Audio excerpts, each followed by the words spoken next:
Ladies and gentlemen, hey, hi, how you doing? Welcome back to the channel. Thank you so much for stopping by.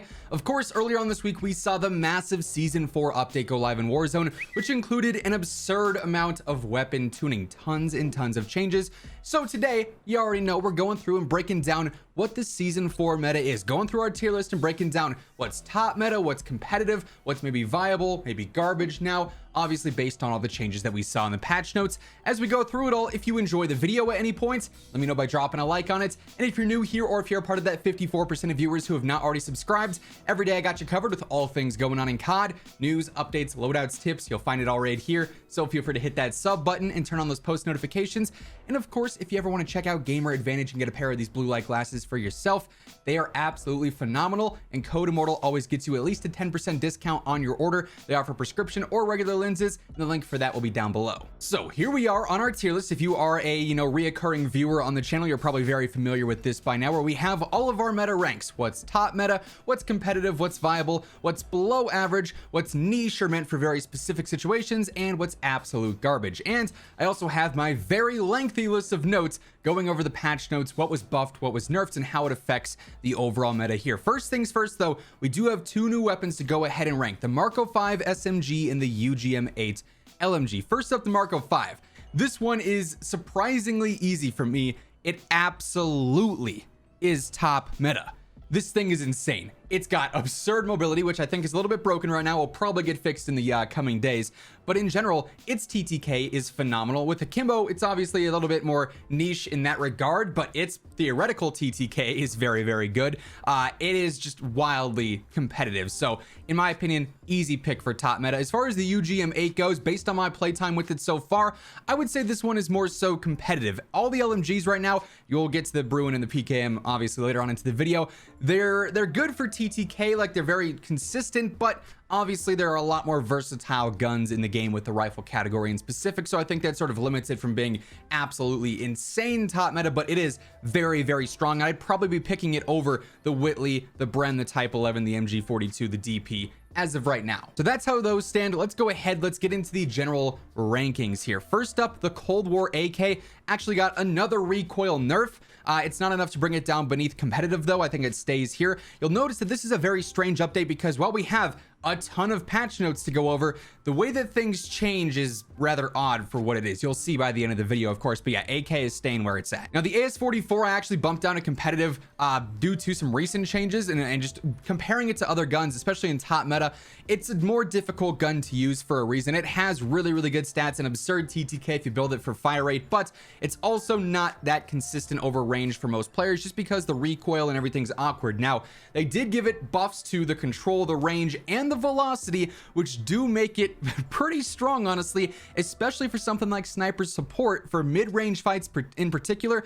The S44 I think might honestly jump back up to top meta. It's definitely borderline here. I'll give it the benefit of the doubt because good players can really excel with this gun. It's one of my top choices for ground loot right now just because it will fry off the rip, so I think it deserves a spot at the top. Now the bar we already have in top meta, and it ended up getting a velocity buff and also a range buff to the meta build, so of course it's going to stay in top meta. Probably a top 3 rifle in the game right now. Top 3, top 4.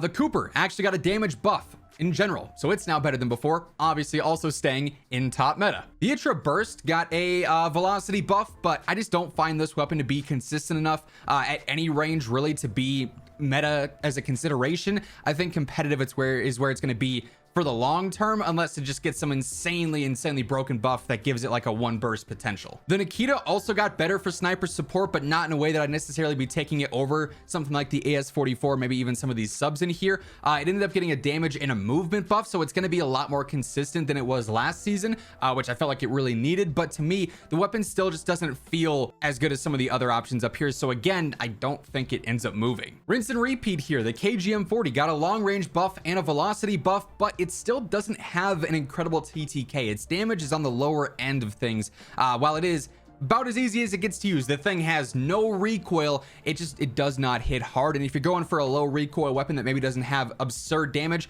you'd probably want something like the STG. It's just going to be a better choice at the end of the day. Another kind of surprising one, the FFAR got a range buff. However, its control and its movement are still not super great. So while I love the FFAR for sniper support still, even despite the kind of whack mobility, it's definitely not a top meta weapon, and that also stays in competitive. But if we were to, you know, order competitive in general in a general tier list, it would probably bump up a little bit more than, you know, being right next to the Ram or the M4, when clearly I'd probably take it over those. Now, this one especially confuses me. The NZ41 was already a top 2 rifle and weapon in the game, and then it got control and velocity buffs to the Orb Weaver barrel, to the general control. It's an interesting change for sure. The NZ got better, and it was already arguably a top 1 weapon last season with the STG. So this thing is the no-brainer pick right now for the best gun in the game. Now, speaking of the STG, it got damage nerfs and velocity nerfs and control nerfs, but they weren't super significant. It's going to be slightly harder to use because of a 5% decrease to control. It's going to hit slightly less hard over range, but it's still a laser beam. It still has great TTK stats in general, and I think it is top meta still. And I don't think it's that close to dropping down to competitive either. It's just not what I would say the number 1 weapon like it was last season, where it was pretty much the NZ and the STG, and you could flip-flop those. I think now it's more definitive. 1 is NZ, 2 is STG. And another top meta weapon that got buffed, the Vargo, easily the best non-Vanguard gun in the game right now. It got better velocity and better control. The thing's gonna fry. It's just a tad bit slower than the other options, but easily probably my number 3 or 4 rifle up there with these 3 that we've previously discussed. Now, a rather weird one that I truly did not see coming. Pretty much all the launchers that you see in niche got buffs, and none of them, maybe outside of the Strela, end up moving anywhere, because obviously you're not going to seriously use a launcher in a meta build. It's not going to be a viable option. You can only have 6 rockets, and that's only going to do so much and be viable in so many situations. So none of them move out of niche, but for whatever reason, pretty much all these launchers got buffed. Now, the Whitley ended up seeing several different buffs to its range and to its damage and its velocity. And I already thought the Whitley was pretty strong. If you can just get the control mastered, you have a weapon that arguably is gonna be top meta. I mean, the thing is very, very strong. It also is, I think, relatively easy to use. Again, after you get past that initial recoil pattern, once you learn that, you're good to go. And now it's gonna be better for long range because the velocity and the range buffs. It's just gonna fry in general when you land your shots. It's on the slower side of things, so it's probably towards the bottom of the top meta list, but it absolutely deserves a spot up here, I think, now after seeing several buffs throughout the last few updates. Now, the DP27, the Brennan, and the Type 11 actually all ended up getting velocity buffs, and then the MG42 got a damage and a velocity buff. None of them, though, were significant enough, in my opinion, to bring them up to top meta. Those also are all going to stay in competitive, and you can kind of see the trend here, despite all these changes that we're going through so far. A lot of them don't really have a huge effect on the meta, which is interesting because obviously the changes are put in place to try and promote more diversity in the meta, but things really aren't shifting a ton. Now, the M1 Grand got a buff to the upper body multipliers, essentially. It's still not a super convenient weapon to use, so I also don't think that one moves out of viable. Outside of the FAL, really, I don't think much of these single shot weapons in this game are going to be doing much good unless they got, again, insane buffs that somehow break the weapon. For what it's worth, I say that the SVT is pretty decent if you know what you're doing with it. I do think it's probably the best of all the Vanguard marksman rifles, and it got a multiplier buff as well. Not something that's going to break it entirely though, so surprise, surprise, it's not going to move. Another very interesting update, the crossbows on all the games ended up getting buffs to the velocity. The basic crossbow and the R1 Shadow Hunter are now better, but also, just like the launchers, they're not serious in the general competitive meta, so they don't move out of niche. Also, I don't have melees on this list because that seems kind of redundant, but several melee weapons got better. The Kali sticks are better. The ballistic knife is better.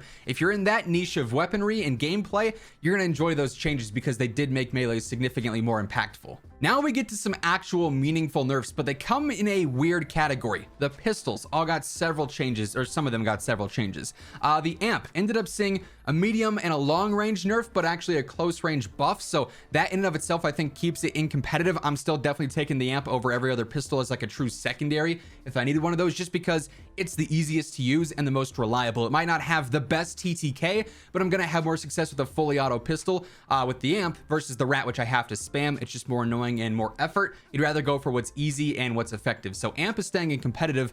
the Diamati actually got a damage nerf, and it already was feeling kind of meh because it's been nerfed in the past few updates. So to me, the Diamati does drop down into viable alongside some of these other more basic pistols, just because it doesn't really compete, and I would take the amp 10 times out of 10 times over it, so I don't feel like those should necessarily stay in the same category. The Rat also got a damage buff, but let's be real here, no pistol's gonna be in top meta unless we see something like the broken snake shots. So Rat's staying competitive, but it now for single shot, easily the best pistol in the game and can rival the amp if you're able to just spam the thing and also control it really well. Now, I've already got the Armaguerra in the top meta category, but it actually got some damage buffs and some control nerfs. It's still super easy to use, so that's staying in top meta, no surprise there. The Blixen actually ended up getting a damage nerf, but the meta build got a velocity buff with the damage barrel, so it also staying in top meta, and honestly, I feel like it's a little bit better than it was before, if I'm being honest with you. It just feels more consistent, so that thing is still an absolute beast of an SMG. I'd say right now, in order of SMG preference, it'd be Marco, Blixen, Armaguerra is top 3 if you're wondering. This is one that I actually really like, the Mac 10, one of my all-time favorite subs. Ended up getting a slight range buff to make it better for sniper support. If this was simply a meta list based off of sniper support builds, the Mac 10 would be in top meta, but of course its close range TTK is nowhere near any of these Vanguard subs, so I don't think it can be top meta, but for non-Vanguard subs, it's definitely one of the better choices right now. Arguably, you know, top 3, top 4 with the MP5s and maybe the AUG from MW. Another interesting one, the Owen gun, ended up getting a multiplier nerf, but a range buff for the shrouded barrel build. It's still top meta, I think, and I truly believe that the no barrel 60 round drum build is the best, that fastest TTK build, if you will, but they are slowly but surely trying to knock down the Owen into competitive, and I think it's probably going to happen here with any given update in the future. Now, the PPSH, also a top meta weapon, ended up getting better control and velocity, so of course it's going to stay in top meta. We're just raising the ceiling for all these Vanguard subs, which is why this update was so weird. Obviously, you can tell so far we still have a few more updates to go, but so little is moving, yet you know, there's not much diversity going on. Cold War and Modern Warfare guns are still left to be in competitive, with very few staying in top meta. Anyways, the Sten actually ended up getting a damage buff. I personally think this is a more competitive SMG than it is a top meta SMG because the ammo count's a little bit awkward, but if you can master this, if you're a top tier player, the Sten would probably be considered meta, but for general usage and the more casual audience, it's probably more competitive, if that makes sense. Type 100 also ended up getting a control and lower extremity nerf, so it's going to be a bit harder to use now. However, it still has the best TTK out of all the subs in the game when it comes down to it. Just raw single gun TTK. The thing is almost unbeatable with the 30 Russian short. However, it's just hard to use. So there are significant trade-offs there that sort of balance it, but in the right hands, easily top meta. And I think if you can get past the control for most players, it'll be a top choice too. Wellgun also got a lower extremity nerf, but it's still a very consistent sniper support option with the shrouded barrel. Just a very consistent SMG all around, and in my opinion, still top meta. They also made several changes to the flinch on a lot of the snipers, all the more aggressive snipers, they said, and some of the heavy snipers got better flinch too. But there's no sniping meta right now. I mean, they just completely killed it off with all the changes that they've made because nothing can really one-shot that's consistent. I mean, AX50, sure, HDR, sure, ZRG, sure, but they're not aggressive. They're not, they don't feel as good to use as things like the Swiss and the CAR. So the sniping meta, I don't think will ever reach top meta anymore, unless they obviously bring back some of the one-shots. Then in specific, we got a couple of sniper changes. The PTRS, the Gorenko, ended up getting a damage nerf, but a movement buff. This thing is just still very awkward to use. Definitely is not leaving viable. Even with the movement buff, in my opinion. And then also the 3-line got buffs to its ADS speeds essentially all across the board, and this was already the best Vanguard sniper, so that got even better. But again, I don't see that competing in top meta here. I think it's probably the best sniper in the game. It still feels weird versus the HDR or the ZRG. These clearly feel better, but statistically I think the 3-line is a much more consistent rifle. I just hate using it because it feels so like clunky and awkward. So that's why I'm disappointed in the sniper meta because it doesn't really exist anymore. Then lastly, we got kind of an interesting one. The AUG, which I previously had in viable, ended up getting a decent damage buff. This thing is easily competitive now. I mean, I would say the AUG is borderline meta. It does have some kind of strange recoil versus something like the M16, which is a bit easier to shoot consistently when you're spamming bursts, but the damage on the AUG now is going to be very, very good, and I think that's a bit of a sleeper weapon. We'll probably talk more on it in a video sometime later on this week or next, but that is actually a very surprise surprising buff, I should say, that I did not see coming that does make the gun a lot more competitive, so definitely fits into this general area. Now, as I said earlier, I wanted to touch on some of the LMGs up here in the top meta category, because while they weren't changed, the more I look at this, I mean, Vanguard rifles dominate the medium to long range meta. Yes, the Bruin and the PKM both have really good TTKs, but they are slow. The Bruin not as much as the PKM, but still they're not in a level that competes with the Cooper, with the Bar, with the STG, with the NZ. Even the Whitley now rivals some of these. While it is being slower than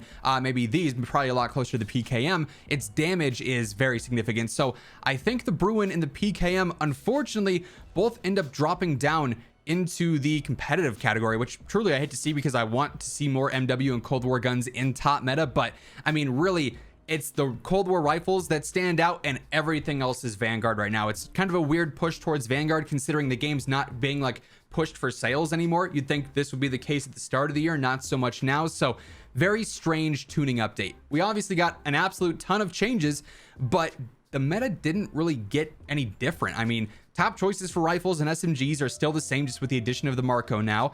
And in general, like the range meta, the close range meta, they're eerily similar to where they were before, despite having such a huge weapon tuning list. So let me know what you guys think of this down in the comments below. That said, that's going to wrap things up for today. Thank you so much for tuning in. If you enjoyed the video, let me know by dropping a like on it. And if you're new here, or if you have not subbed yet, every day I got you covered with all things going on in COD. So feel free to hit that sub button and turn on those post notifications. But until next time, guys, take it easy, have an awesome rest of your day, and I will catch you later. Peace out.